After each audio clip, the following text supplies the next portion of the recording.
Police भरती MPSC सर्व स्पर्धा परीक्षांसाठी चालू घडामोडीवरती प्रश्न विचारले जातात. हेच प्रश्न अतिशय कमी वेळात मी तुम्हाला रोज देत असतो. तर चला वेळ न घालवता आजचा पहिला प्रश्न पाहूया. डीआरडीओने ड्रॉग पॅराशूटची यशस्वी चाचणी कुठे केली आहे? तर त्याचं उत्तर आहे चंदीगड इथे. प्रश्न 2, जागतिक सामाजिक न्याय दिन कधी साजरा करण्यात आला? तर त्याचं उत्तर आहे 20 फेब्रुवारीला. प्रश्न 3, भारताने कोणत्या देशाला त्यांची पहिली हाय स्पीड फेरी भेट म्हणून दिली? तर त्याचं उत्तर आहे मालदीव या देशाला. प्रश्न 4 पाहूया. अतिशय महत्वाचे प्रश्न आहेत, त्यामुळे व्हिडिओ शेवटपर्यंत पहा. कोणत्या राज्याने भारताच्या पहिल्या व्यापक ग्राफीन धोरणाला मान्यता दिली आहे? तर त्याचं उत्तर आहे केरळ राज्याने.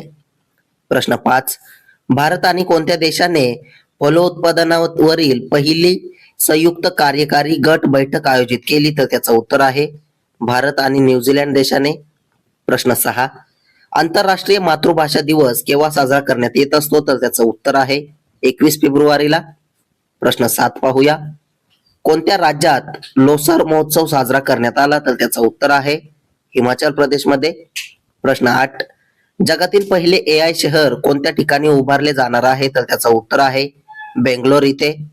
प्रश्न 9, जगातील उपासमारीशी लढण्यासाठी कोणता देश 2 लाख टन तांदूळ पुरवणार आहे? तर त्याचं उत्तर आहे आपला भारत देश. प्रश्न 10 पाहूया.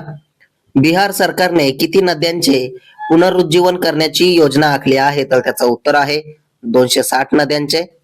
प्रश्न 11, भारतातील सर्वात मोठी लिथियम बॅटरी गिगा फॅक्टरी कोणाला मिळाली आहे, ज्याची किंमत 8,175 कोटी रुपये आहे? तर त्याचं उत्तर आहे आंध्र प्रदेश राज्याला.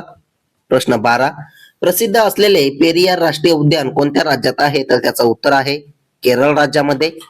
प्रश्न 13 पाहूया. 20 फेब्रुवारी रोजी कोणत्या राज्याचा स्थापना दिन साजरा करण्यात आला? तर त्याचं उत्तर आहे अरुणाचल व मिझोरम या राज्याचा. प्रश्न 14, साहित्यभूषण पुरस्कार 2026 कोणाला जाहीर करण्यात आला? तर त्याचं उत्तर आहे भालचंद्र नेमाडे यांना. प्रश्न 15, कोणत्या बँकेने एफडी समर्पित hello cashback credit card launch केले? तर त्याचं उत्तर आहे आयडीएफसी फर्स्ट बँकेने. प्रश्न 16 पाहूया. तुळबुळ नेव्हिगेशन बॅरेज प्रकल्प जम्मू आणि काश्मीर मधील कोणत्या तलावावर आहे? तर त्याचं उत्तर आहे उलर तलावावर. प्रश्न 17, हिमाचल प्रदेशचे सध्याचे राज्यपाल कोण आहेत? तर त्याचं उत्तर आहे शिव प्रताप शुक्ला. प्रश्न 18, विदा करंदीकर पुरस्कार 2025 ने कोणाला सन्मानित करण्यात आलेला आहे? तर त्याचं उत्तर आहे श्रीनिवास कुलकर्णी यांना. प्रश्न 19 पाहूया. चर्चेत असलेला कोपिली जलविद्युत प्रकल्प कोणत्या राज्यात आहे? तर त्याचं उत्तर आहे आसाम राज्यामध्ये. प्रश्न 20, बिहार राज्याची राजधानी कोणती आहे? तर त्याचं उत्तर आहे पटना. प्रश्न 21, 2026 सालासाठी सीईओ ऑफ द इयर पुरस्कार कोणी जिंकला आहे? तर त्याचं उत्तर आहे सुबोध गुप्ता यांनी. असेच रोजचे चालू घडामोडीवरील प्रश्न अतिशय कमी वेळेत पाहण्यासाठी आपल्या चॅनलला सबस्क्राईब नक्की करा आणि व्हिडिओला लाईक करा. तुम्हाला मंथली करंट अफेअरची पीडीएफ हवी असेल तर आपल्या टेलिग्राम चॅनलला जॉईन करा. धन्यवाद.